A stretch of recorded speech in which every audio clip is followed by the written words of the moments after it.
Assalamualaikum warahmatullahi wabarakatuh. Untuk kalian yang berprofesi atau bergelut di bidang bendahara, administrasi keuangan, ataupun semacamnya, khususnya di bidang yayasan ataupun lembaga yang berbasis Islam. Semoga informasi ini bermanfaat untuk kalian. Disimak sampai habis ya. Fastabiqul khairat. Bismillah, alhamdulillah. Ini adalah aplikasi berbasis Microsoft Excel ya. Berbasis Microsoft Excel untuk Anda yang bergelut atau menjadi seorang bendahara, administrasi keuangan, ataupun yang sejenisnya di suatu yayasan atau lembaga. Yayasan yang berbasic dari Islam ya, yayasan Islam ataupun lembaga Islam. Ini aplikasi dibuat khusus untuk hal-hal yang seperti itu. Di sini untuk menunya sudah, alhamdulillah sudah dirangkai sedemikian kurang lebihnya, walaupun agak kurang rapi ya. Di sini ada data yayasan atau lembaga. Di sini hanya sampelnya saja, maka saya isi Rumah Quran Abdurrahman bin Auf. Datanya menjadi lembaga, kategorinya lembaga. Atau kalau mau diubah menjadi yayasan, bisa diubah menjadi yayasan. Misalkan saya ubah menjadi yayasan, maka di sini juga berubah nama yayasan, alamatnya di sini, nomor kontak segala macam, strukturnya di sini, maka di sini juga semua berubah. Misal namanya saya ubah ya, Rumah Quran Al-Fatih, Rumah Quran Al-Fatih, maka di sini juga berubah semuanya, Rumah Quran Al-Fatih. Yang di sini di laporan-laporan juga Rumah Quran Al-Fatih, semuanya Rumah Quran Al-Fatih. Ini sudah otomatis, tidak perlu diubah-ubah lagi. Insya Allah semoga memudahkan ya. Dan bagi Anda yang bergelut di bidang ini, aplikasi ini jika Anda menginginkannya, ini tidak dijual, tidak diperjualbelikan, diberikan secara cuma-cuma, secara gratis, dengan syarat antum adalah programmer atau bukan programmer ya, antum bergelut di bidang tersebut. Entah Anda misalnya bendahara dari sebuah yayasan ataupun lembaga yang Islam, yayasan atau lembaga Islam, ataupun antum punya teman yang bergelut di bidang itu, maka ini diberikan secara cuma-cuma, secara gratis untuk yang bukan lembaga atau yayasan yang bukan dari yayasan Islam misalnya, atau lembaga pendidikan secara umum, maka ini tidak diberikan secara gratis ya. Ini juga bisa untuk masjid, laporan keuangan masjid. Di sini ada laporan perubahan. Jadi di sini kita bisa memilih periode per bulan. Ini saya ambil contoh pengisian datanya mulai September, tahunnya 2021. Jika dipilih yang tahun, periode ini dipilih ke tahun, maka berubah. Di sini 2021. Ini contoh perubahan aset. Kalau dalam dunia akuntansi ini disebut dengan neracanya. Sini neraca, laporan aktivitas ataupun laba rugi. Nah, maka di sini ini total pemasukan. Di yayasan atau lembaga ada 3 kriteria.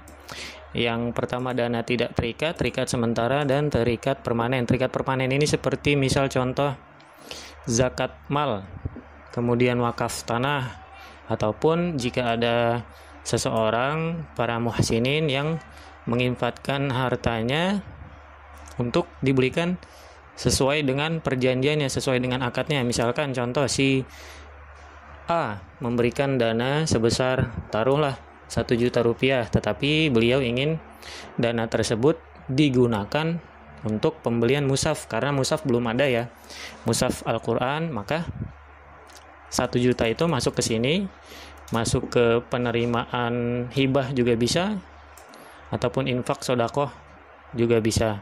Nah, di sini donasi khusus juga bisa masuk ke sini, donasi khusus. Maka di sini nanti masuk sebesar 1 juta rupiah. Di sini laporan aktivitas atau laba rugi. Kemudian ini laporan posisi keuangan atau neracanya. Di awal tahun 2021, ini kan periodenya 2021 ya. Awal 2021, maka saldonya ini yang tertera. Kas ini ada akun-akunnya masing-masing, jadi tidak perlu membuatnya lagi ataupun tidak perlu membuatkan baru lagi. Kalaupun nanti mau dibuatkan akun yang baru, maka insya Allah akan disampaikan pada tutorial yang berikutnya. Ini per tahun, 1 tahun. Bagaimana kalau mau per bulan? Bisa. Maka sebenarnya aplikasi ini pengisiannya cukup sekali, dan itu untuk bisa periodenya 1 tahun ataupun 1 bulan. Nah, ini ada jurnal awal dan penutupan tahunan.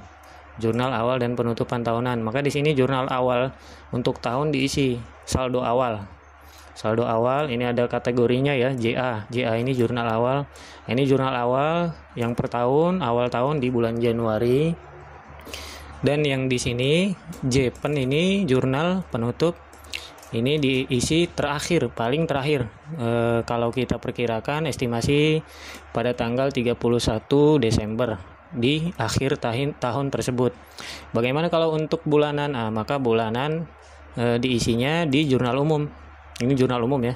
Di jurnal umum ini saldo tiap awal bulan diisi JA ini. Kemudian saldo untuk akhirnya juga diisi JPEN ini. Saldo akhir penutupan, jadi diisi semua untuk bulanan. Maka ini juga sudah otomatis masuk ke tahun. Ini laporan posisi keuangan berdasarkan batasannya. Ini batasannya kan ada tadi 3 kriteria. Kalau dijumlahkan, maka ini misalkan contoh akun kas, di dalamnya ada saldo 1.250.000.000 lebih. Maka di laporan posisi keuangan di sini itu sudah memang jumlahnya. Nah, ini dia 1.215.720.000. Di sini juga sama, hanya ini dibedakan mana yang tidak terikat, mana yang terikat sementara, dan mana yang permanen.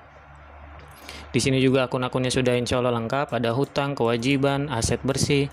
Di sini ada inventaris, semuanya sudah ada. Jadi tinggal pakai ya insya Allah. Laporan arus kas juga ada sini. Laporan arus kas itu dana-dana.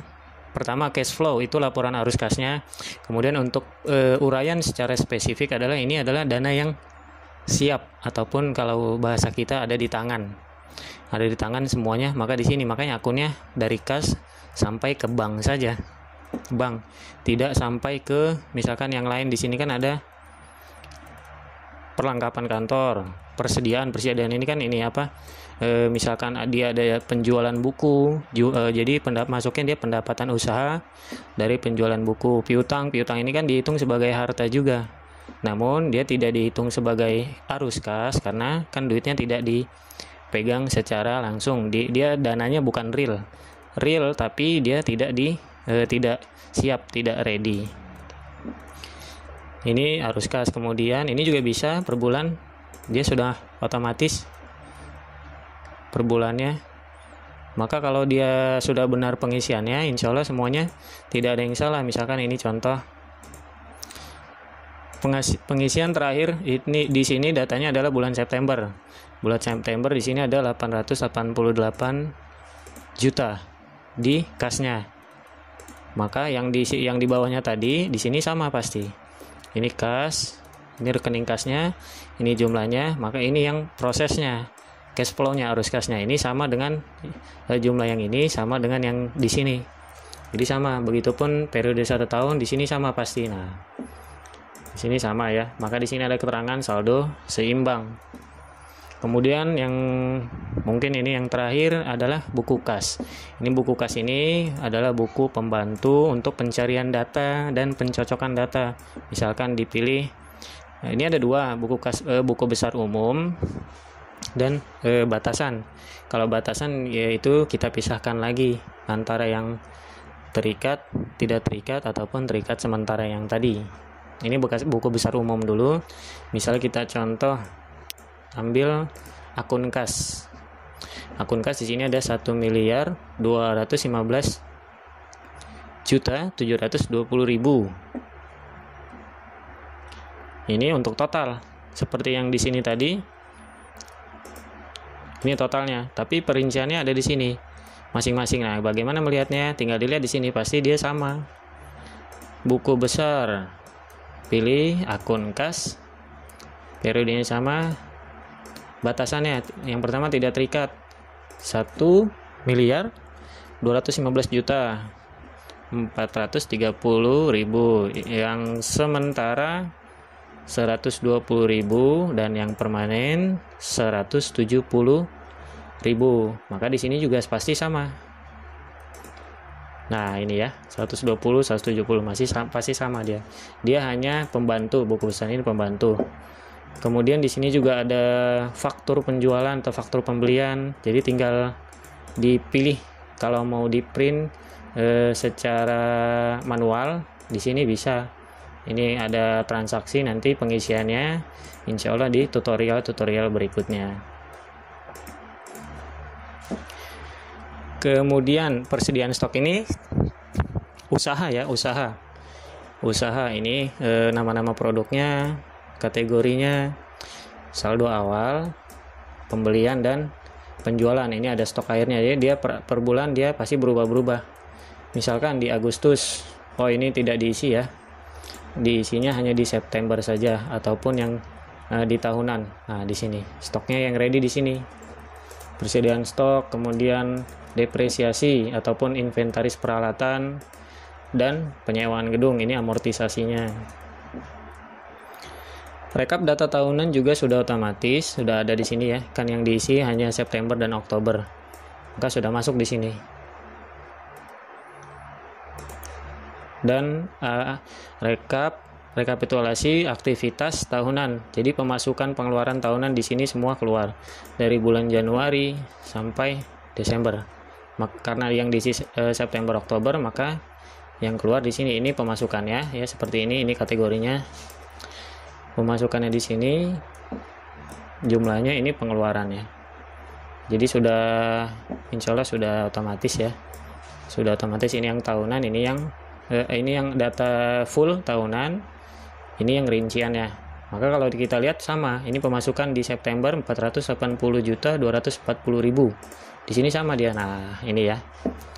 Jadi insya Allah aplikasi ini yang terakhir, grafik keuangan. Ini sudah otomatis, dia berjalan kalau ketika pengisian data.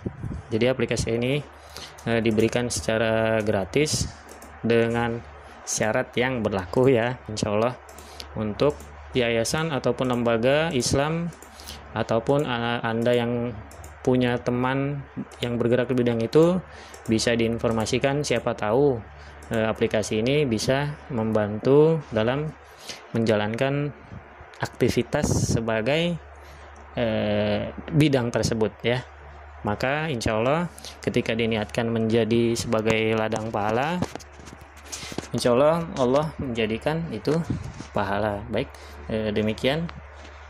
Untuk selebihnya silahkan ditanyakan kembali. Barakallahu fikum. Seperti yang sebelumnya disampaikan, bahwa aplikasi keuangan ini bisa Anda atau teman Anda dapatkan dengan secara cuma-cuma. Yang dimaksud dengan cuma-cuma di sini adalah tidak dipungut biaya sepeser pun, biaya apapun tidak dipungut, namun dengan beberapa syarat. Yang pertama yaitu Anda atau teman Anda adalah seorang yang bekerja atau berkhidmat pada yayasan atau lembaga Islam ya, yang berbasis Islam pada bagian keuangan. Dari bendahara, administrasi keuangan ataupun semacamnya. Itu pun yayasan yang bergerak di bidang Islam, yayasan sosial dakwah ataupun yayasan yang lainnya. Kalau lembaga, dia adalah lembaga pendidikan dakwah, lembaga pendidikan Islam, lembaga amil zakat ataupun yang semacamnya, namun keterkaitan dengan dakwah Islam. Kemudian untuk lembaga atau yayasan yang umum bukan Islam, maka itu tidak termasuk ya. Kemudian syarat yang kedua adalah subscribe channel ini agar postingan ini bisa menyebar luas, semoga bisa bermanfaat bagi yang membutuhkan dan semoga bisa menjadi pahala untuk Anda semua, untuk kita semua. Kemudian yang ketiga, share postingan ini, share video ini ke status WhatsApp kalian dengan menuliskan judul "Yuk Fastabiqul Khairat". Juga share video ini ke minimal 5 grup yang ada di WhatsApp kalian. 5 grup dengan juga menuliskan judulnya yaitu "Yuk Fastabiqul Khairat".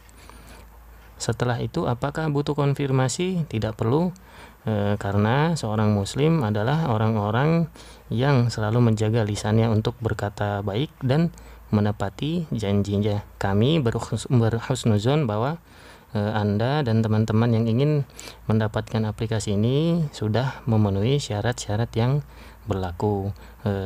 Jika sudah memenuhi semuanya, bisa menghubungi nomor yang insya Allah saya cantumkan di deskripsi ya. Insya Allah nanti silakan dihubungi, dan selebihnya dan sekurang-kurangnya yang terdapat dalam video ini saya mohon maaf. Barakallahu fikum. Wassalamualaikum warahmatullahi wabarakatuh.